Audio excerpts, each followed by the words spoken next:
La louange, comme je le disais, c'est cet art supérieur qui nous permet d'appeler des mondes supérieurs. Lorsque nous sommes dans le monde profane, dans le monde de l'homme, effectivement, nous pouvons prendre plaisir à chanter des chants profanes et c'est une très belle chose. Il faut prendre des moments pour s'amuser, pour passer du temps ensemble ou même tout seul, comme on dit, sous sa douche. Il est très bien de pouvoir chanter. Mais lorsque nous voulons consacrer des moments particuliers à la louange, eh bien, la louange, c'est ce qui nous permet d'appeler vers nous, par les mondes invisibles, les êtres du chant, les êtres qui vivent à travers le chant que nous portons, le chant sacré que nous portons.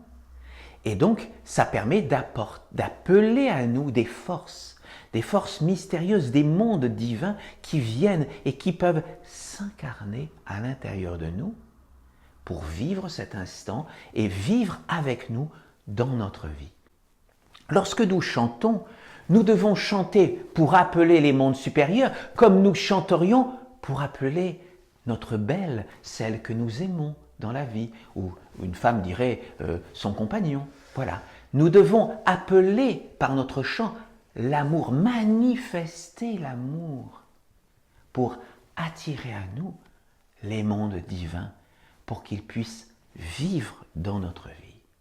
C'est vraiment ce don de soi, c'est vraiment ces vibrations, tout notre être doit dégager par nos pensées, par notre parole, par notre aura, toute notre volonté d'appeler le meilleur et de le rayonner dans notre vie. Ce sont vraiment, par la louange, des moments sacrés que nous voulons vivre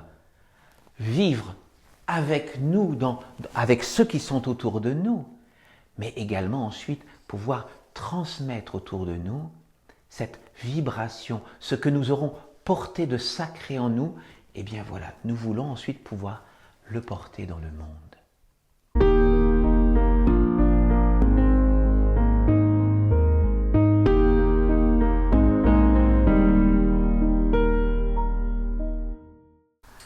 Aujourd'hui, nous allons faire une homélie sur la louange. Et ça tombe bien après tous les merveilleux chants que nous avons chantés ensemble. Nous avons loué le Seigneur, comme on dit.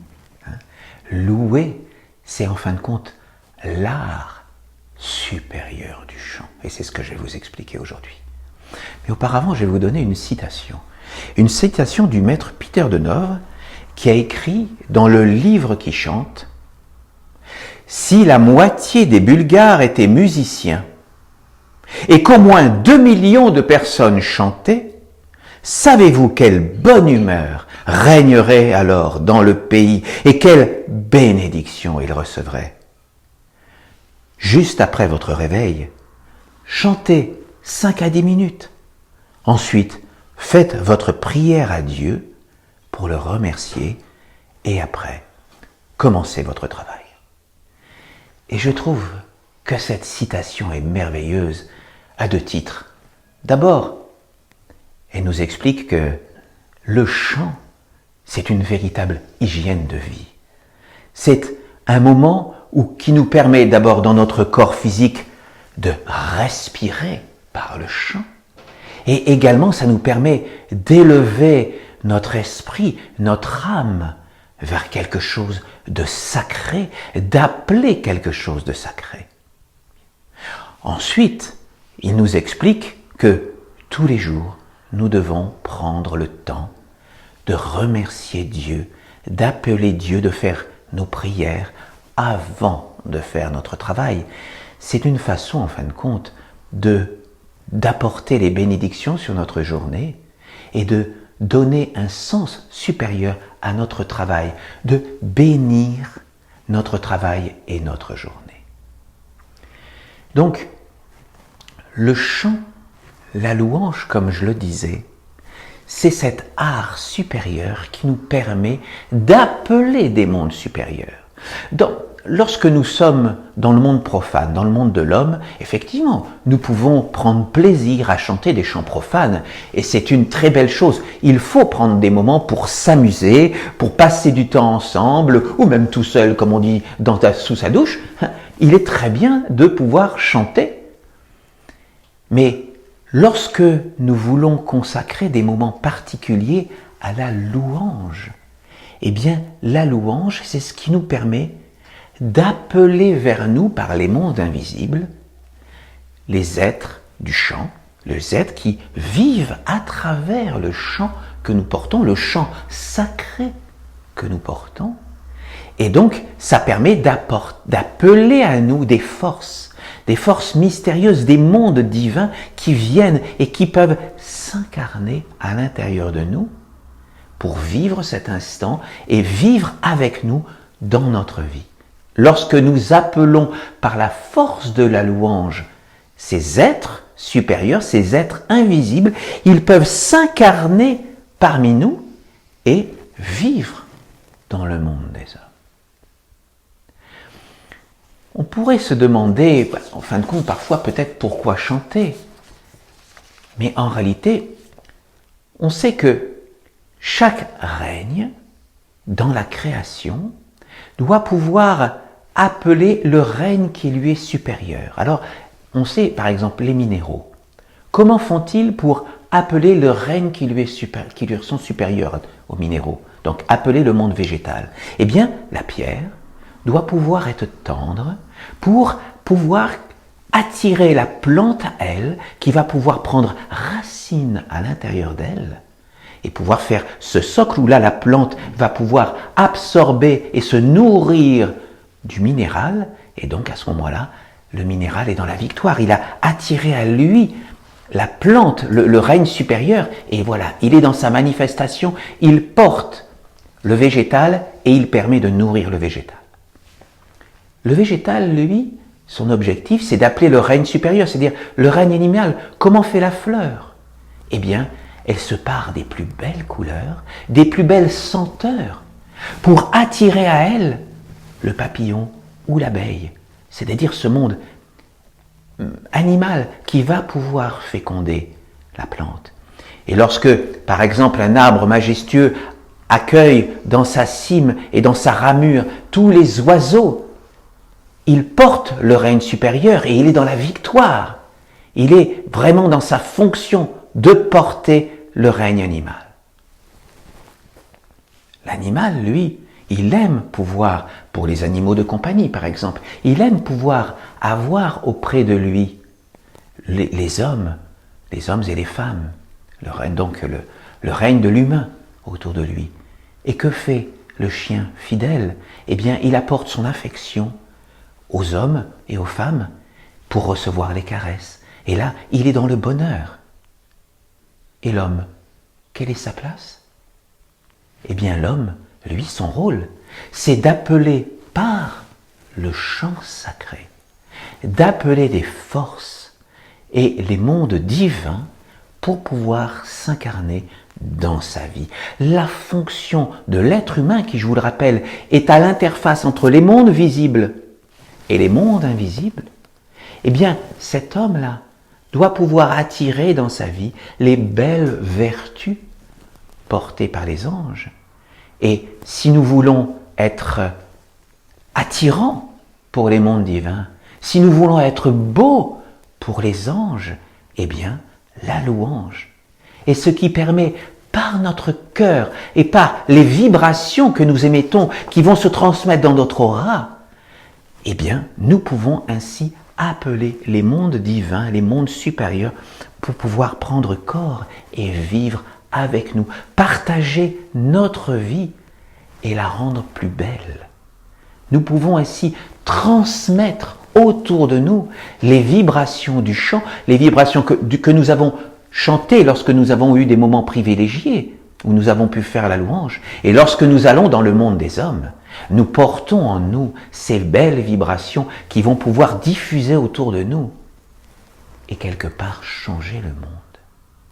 Parce que lorsque nous faisons la louange, c'est avec notre cœur, c'est un don de soi que nous devons porter, que nous devons vivre à ce moment-là. Lorsque nous chantons, nous devons chanter pour appeler les mondes supérieurs, comme nous chanterions pour appeler notre belle, celle que nous aimons dans la vie, ou une femme dirait son compagnon. Voilà. Nous devons appeler par notre chant l'amour, manifester l'amour pour attirer à nous les mondes divins pour qu'ils puissent vivre dans notre vie. C'est vraiment ce don de soi, c'est vraiment ces vibrations, tout notre être doit dégager par nos pensées, par notre parole, par notre aura, toute notre volonté d'appeler le meilleur et de le rayonner dans notre vie. Ce sont vraiment, par la louange, des moments sacrés que nous voulons vivre avec nous, avec ceux qui sont autour de nous, mais également ensuite pouvoir transmettre autour de nous cette vibration, ce que nous aurons porté de sacré en nous, et bien voilà, nous voulons ensuite pouvoir le porter dans le monde. Les archanges nous ont transmis des psaumes qui abordent, pour certains d'entre eux, qui parlent un petit peu du chant et de la louange. Je vais vous donner 3 extraits aujourd'hui de psaumes différents. Le psaume 278 de l'archange Michael nous parle justement de cette qualité du chant où nous pouvons apporter notre dévotion. Notre dévotion, c'est notre amour, c'est notre volonté de nous mettre au service de ce qui est plus grand que nous. Je vous lis un extrait du psaume 278 de l'archange Michael. Se mettre à genoux, prier, invoquer, chanter est le début de la dévotion. Le rituel qui permet au corps d'apparaître. Mais la véritable dévotion est une offrande du cœur et de l'âme à Dieu. Tu t'inclines devant la présence de Dieu et tu acceptes la vie qu'il te donne sans te plaindre, sans jugement, sans critique, sans mauvaise pensée. Que ta vie soit abondance ou pauvreté, ta dévotion doit être intacte, car Dieu est Dieu et tout ce qui l'engendre est parfait. Nous avons un autre texte. Là, je vais vous donner un extrait du psaume 194 de Raphaël qui nous encourage justement à nous réunir, à être de plus en plus nombreux dans nos offices pour former son Église afin de chanter des textes sacrés. Je vous le lis. Pour vous former, vous devez vous réunir et apprendre à vous extasier devant les psaumes des évangiles des archanges. Vous pouvez réaliser cette pratique ensemble ou individuellement, en prononçant les textes sacrés. Vous devez entrer dans la grande respiration et ressentir le souffle de l'âme, pénétrer dans vos pensées, votre cœur, votre volonté et votre corps. Les psaumes des évangiles esséniens sont porteurs du souffle, de l'âme, car ils viennent de Dieu. Ainsi, en les prononçant, vous êtes avec Dieu, car ce sont les pensées, les paroles, la volonté et la présence de Dieu qui entrent en vous. Apprenez à chanter les textes sacrés et les mélodies des mystères, afin de dégager les mondes, de vous libérer des influences néfastes qui vous enferment.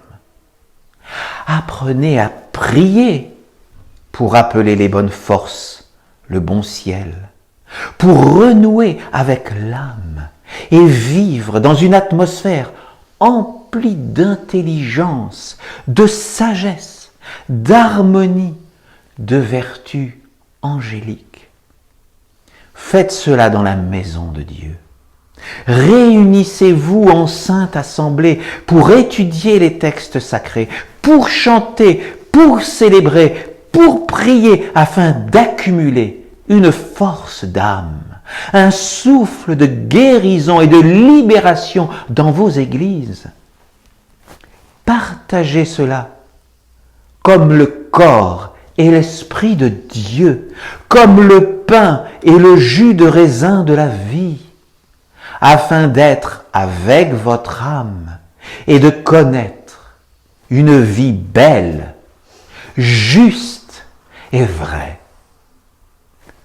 Par l'Église, par la Sainte Assemblée, vous trouverez un réconfort, une sagesse et surtout une respiration différente qui permettront une autre façon de vivre.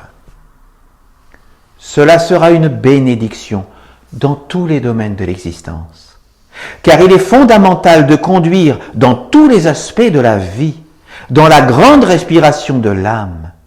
C'est une nécessité.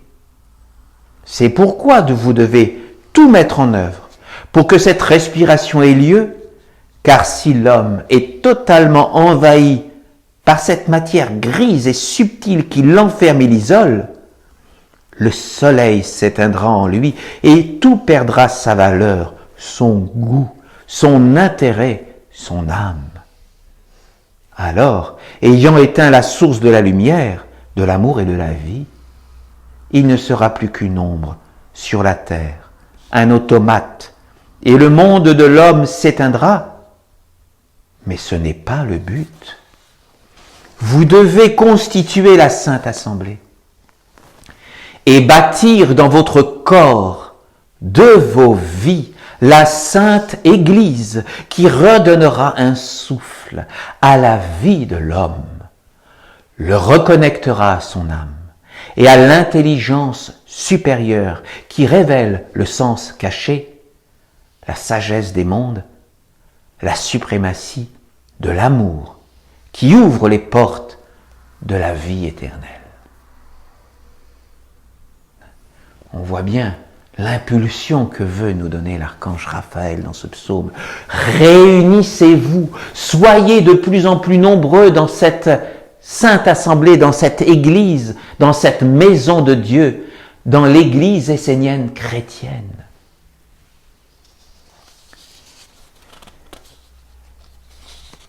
Je vais vous donner un autre extrait de psaume,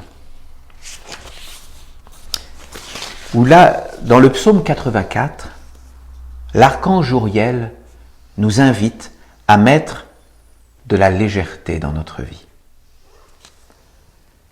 Les Esséniens ne doivent pas être dogmatiques, crispés, fermés.